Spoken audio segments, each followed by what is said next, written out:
Madam President, we welcome the personal participation of the President of the Federal Republic of Somalia, Hassan Sheikh Mohamud, in today's meeting, and his statement at the Security Council at this stage, which is so important to his country. We'd like to thank Special Representative of the Secretary General, Catriona Lang, and the head of the AU mission in Somalia, Mohammed A.M.Evstigneeva, for information on the developments in the country. We also thank the Executive Director of the World Food Program, Cindy McCain, for her briefing. Russia fully supports Somalia's efforts in the areas of combating extremism, state building, and national reconciliation. In recent months, there has been a positive momentum in these processes.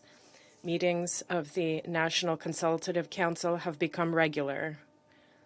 Last year, the Federal Center and the leadership of the Somali states were able to reach an agreement on the distribution of power. Significant understandings have been reached over the past months of this year regarding the federal fiscal policy, the future electoral model, and the constitutional review process. The strengthening of the national security forces is underway. We hope that all the participants of the Somali peace political process, including the leadership of the states of Puntland and Somaliland, will continue working together to form a stable model for a federal system in the country. At the same time, we unfailingly support the need to ensure the territorial integrity and unity of Somalia. We note that the humanitarian situation remains fragile across the country.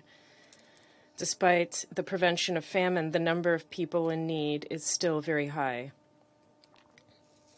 The security situation is deeply worrying.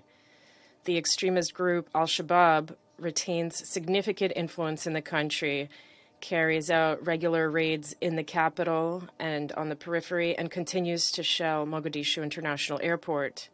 According to the report of the UN Secretary General, the number of terrorist attacks using IEDs in the first quarter of this year has exceeded the statistics for recent years. We categorically denounced all terrorist acts, and we pay tribute to peacekeepers in the Somali National Army, including those who have given their lives in carrying out their duties. We express our condolences to Uganda in connection with the bloody Al-Shabaab attack on the forward operating base of ATMIS in Lower Shabelle.